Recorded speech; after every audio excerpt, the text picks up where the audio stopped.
Auxito Y1920 vatios, 6500K. Inutang na po nato ni 3 months to pay. So naana po diri ang tukmol, nag-smile mo radyog.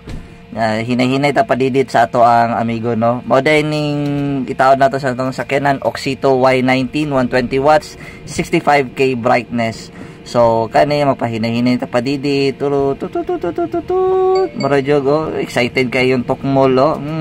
Dara. So niabot ta sa area nya dara to amigo, ginatanaw na to ang item dire kung good shit ba ni. Dara tanaw-tanaw. Mo na to itaod dire sa to ang tarak-tarak. So hinay-hinay na siya baklas.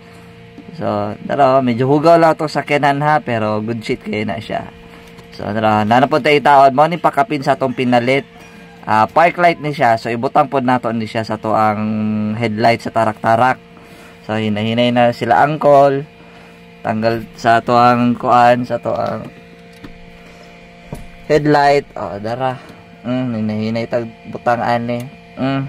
Naka-gloves. Nanay pakapin sa kuan, sa box niya gloves jud kay para dili magasgasan ang kuan, ang ato ang headlight or headlight bulb rather.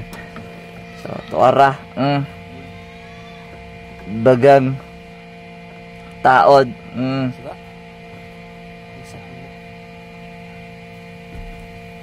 Natanaw kung okay ba, dara. So hinahinay ni butang, ibalik gyapon na akong rubber cover ana. Kaya di ko gusto na kuan masudlan og hugaw ba, or at least minimal lang ang hugaw na mosulod.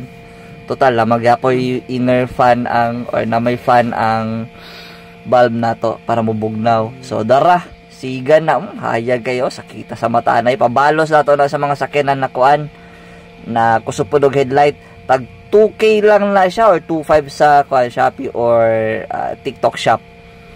So dara, siga kayo, pasiga ta sample headlight. Dara, hayag kayo na. Sample mura jog. Power. Dara sample. Dara, hayag kayo. Dara. Nakatint man to ganiya karon na dara gigawas na ko, hayag kayo. Gwapo siya siga, tinuod lang. Gwapo.